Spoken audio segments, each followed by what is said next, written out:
just slowly go back and forth. Go. Work it, work it. That's a good thing. All right, pretty good.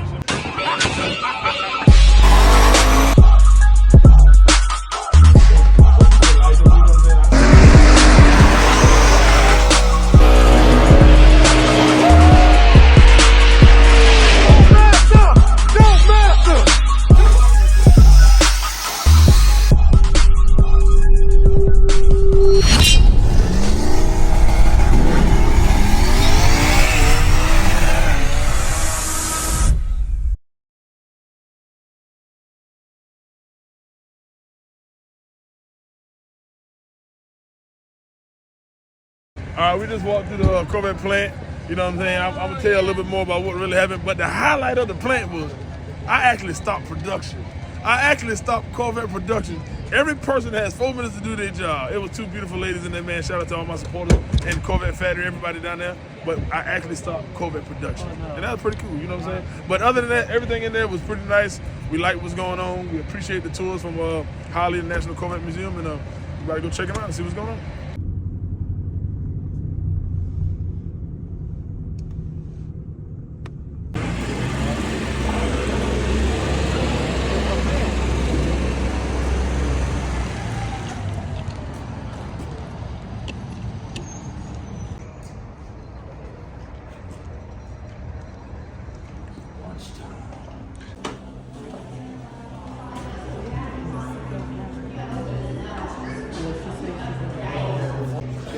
Different places. Yeah, a little bit of everywhere. It's all over. How'd you enjoy the tour of the plant? Pretty neat. You get real close to everything. I like it. They're allowed to do that, so pretty neat. Especially that marriage. I like that marriage. Yeah. Really, I mean, you can see all the works of that. That's pretty neat. That's very informative. Yeah. Well, let's go this way and we'll get you. I've got some questions for you. We're in the museum now. Corvette Museum. We're going to go this way.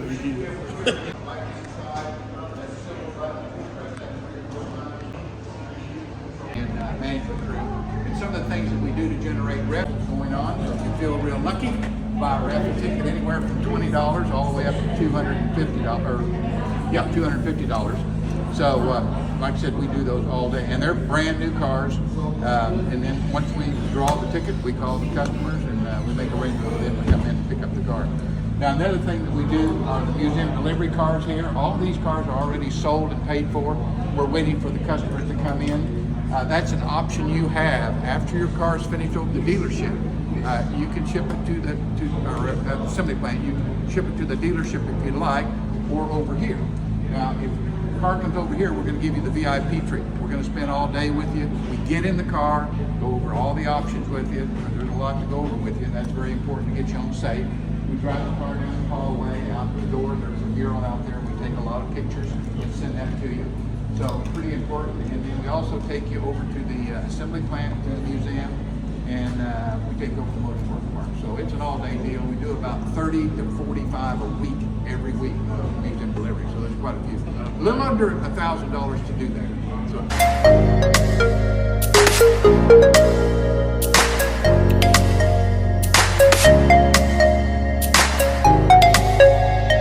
We get ready for Rumble Night 2023. Y'all know what I say, don't meet me there, beat me there. The first year that General Motors started building Corvettes in 1953 in Flint, Michigan. And we're very fortunate to have 2 53s. Now that's pretty important because they only built 300 cars. We own 2 of them. Donated. So that's pretty neat. I don't know what this car's worth, but there's not very many left worldwide. Not one like that anyway. Well, and this is a cutaway. Yeah. It's more of an educational car. You can see all the parts to it. And this car was donated to us, and I'm going to show you another one when we get into the museum that was donated to us. Now, all our cars do run, and we've got about 80 cars in here, and I'm going to show you a maintenance area where we take the cars and we service the cars. We have to start them up. We can't just let them sit here, you know. We have to start them up from the engine. But pretty important. Now, this car, I'm going to tell you when you get into the museum, did not sell very well because of the price. It was $3,500. Now that doesn't talk a lot of money today, but 53 is kind of expensive. Yeah. So, yeah, average car is about $900. But it only made 300. Worldwide, because you never know one to be in a barn in Europe. You just don't know. Sometimes you find cars like that. We're going to go around the corner here. A little contest amongst their employees to figure out a name for the car. And they had a lot of entries. They had over 300 entries, but they were rejected because General Motors wanted the car to start with a C to match Chevrolet. So this individual right here, Myron Scott, he was a photographer for the Chevrolet public relations department. He came up with an idea. He got the dictionary out. And in the dictionary, he went through the C's and he saw Corvette. Now Corvette, the reason that ship is there, Corvette was a British warship during World War II. Very fast, agile ship.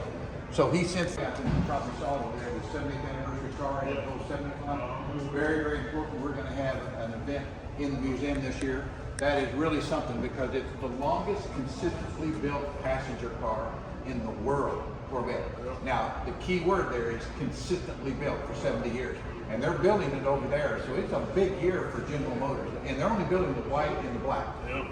Otherwise, we have 12 color choices. We probably told you that. Yeah. All right, we'll go over here. So when they came back to the United States, they got with General Motors, Harley Earl, and Zora Duntov. And this is one of the first cars. Actually, this is credited as being the car that began the sports car trade here in the USA.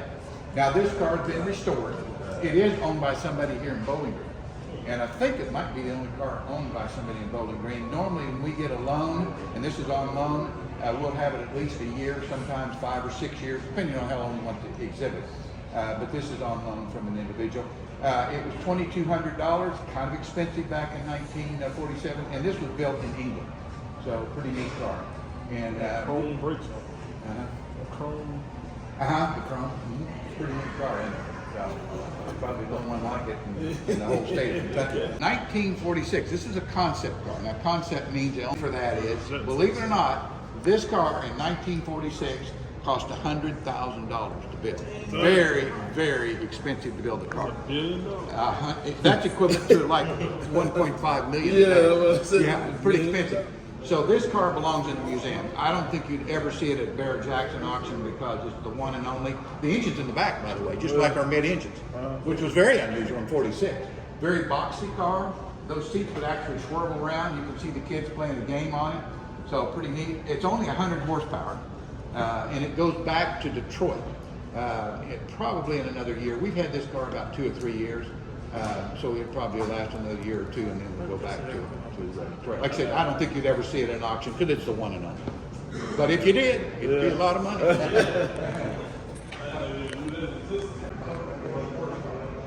Manufactured in Cincinnati. This is not fiberglass. Very heavy car. Very slow, but it got you there. Worldwide, so it's pretty unique, and we'll have this car probably another year, and then we'll go back to Nashville. Has an American flag on it. Well, it was a federal regulation back then that you could not have an American flag on a commercial vehicle.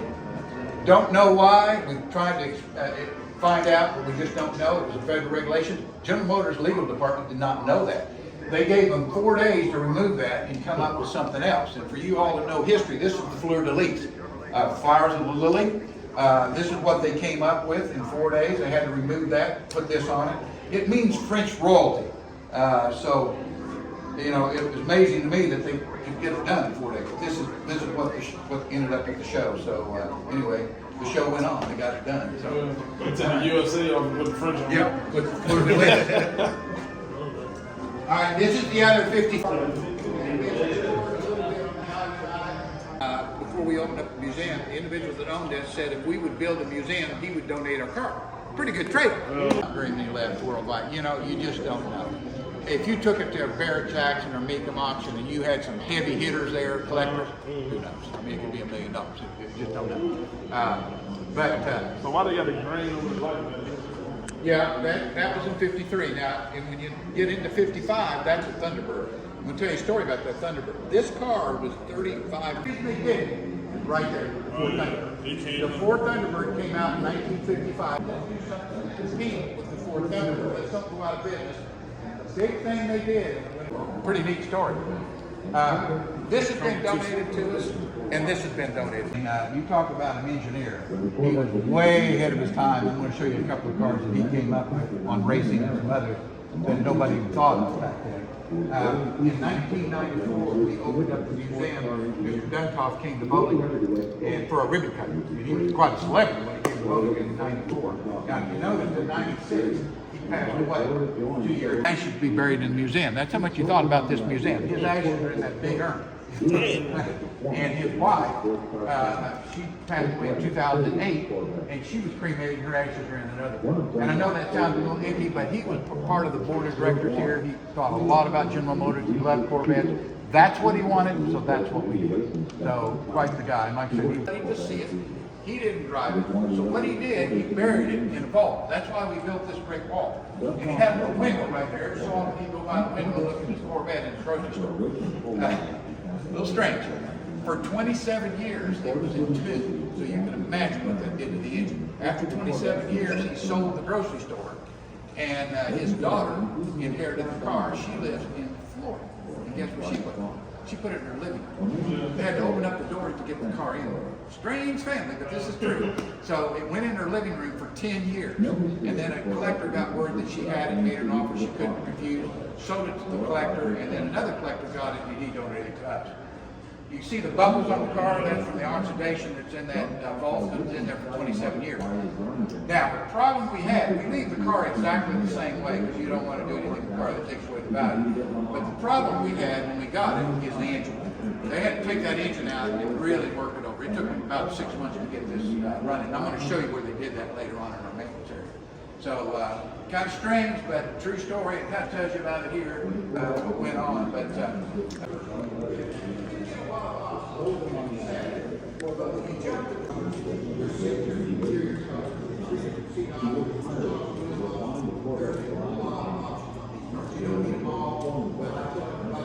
that's why we get in the car and explain it to them. I don't know if they told you or not. Yeah, take some pictures.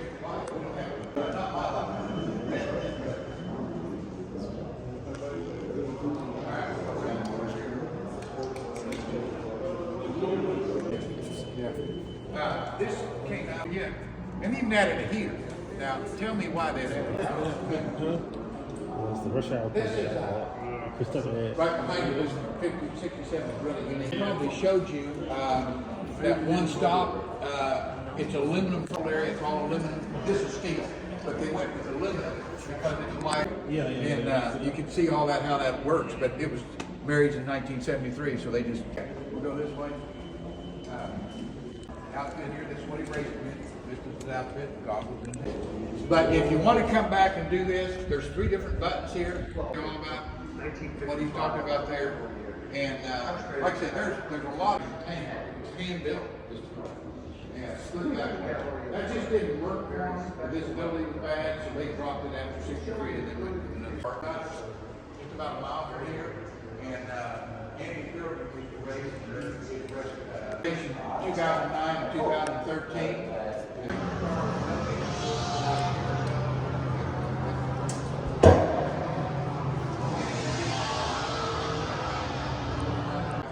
This car today itself for a lot because it's just not finished. I mean, you look at it, it's in 64, they changed it. It wasn't all easy. Very unique car. That's why. 57. Now, there's only been 7 started with Harley Earl, we talked about earlier, and built into building like the guy said. You guys came in 20. This is a resort design. How much? Concept car. But you can see that he caught this off the Bimini in the Bahamas, and that was his thing. He wanted to make it look like a shark. How much for the cell phone? Oh gosh, who knows? This car is one of a kind. I mean, again, if you got a collector in there, it could be 7-figure. I don't know. Yeah. Ooh.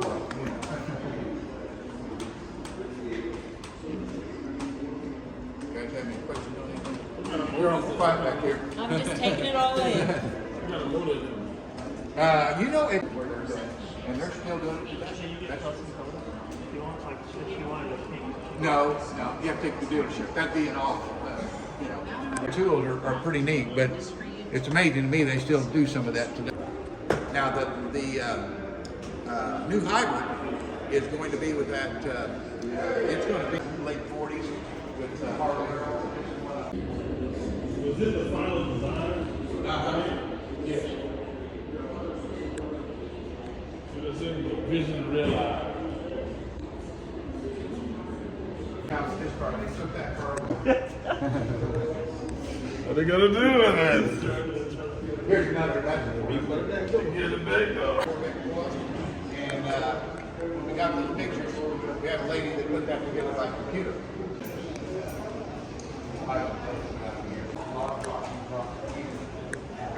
This is not moved at all.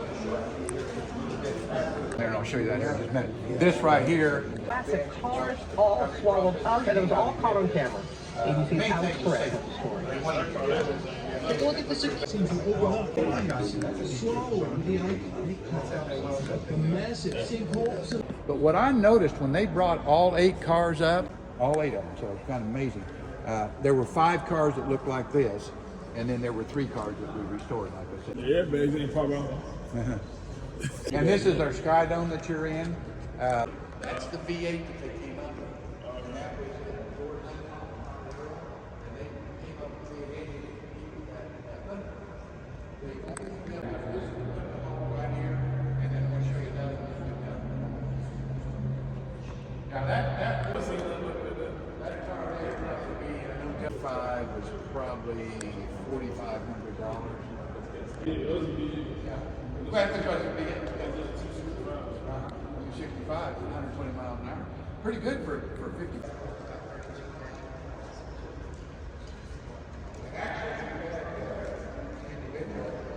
But only automatics.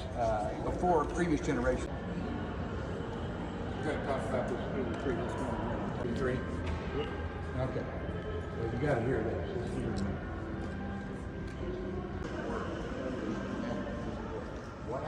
Was not what they thought it would be. The outside, they have to go through several options over there. There was a crossfire problem with this engine. In '84, they worked that out. But what they did, they just stopped production after 43 cars. General Motors said, we can't correct the issues here. We're going to have to go back to Detroit and figure it all out, which they did. So they stopped production and they nominated an individual to crush the cars.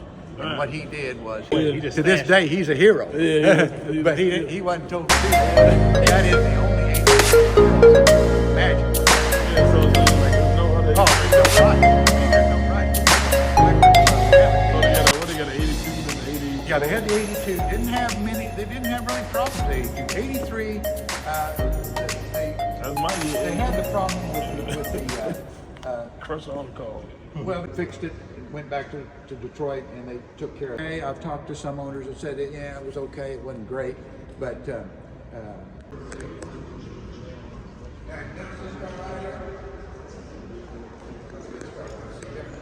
in Europe and some other places, they didn't build a right-hand side car.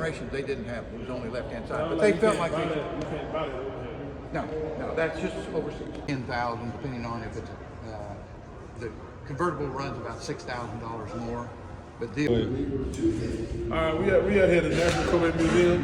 If y'all see here on the Z06, this is the design. It looks very, very familiar because this was on my car for the 2017-18 season. I actually took the actual design, 20-inch from Chevrolet, and made it to a 28-inch wheel. Took it to a wheel company, they made it to a 28, and that's why y'all see these wheels around on a lot of big wheel cars all over the place right now. But that's my little twist design from the actual Z06. Yeah, took it to Gucci.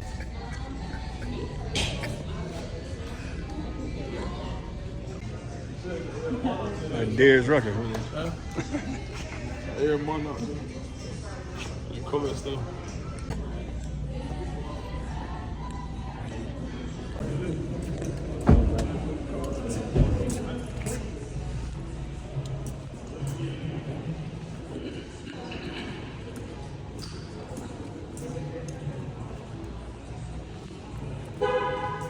So I won't mind you the now show, but I'm not able to get it done.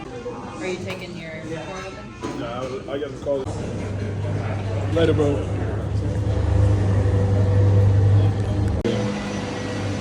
It's a video. Video? Yeah, just do that. Everything good.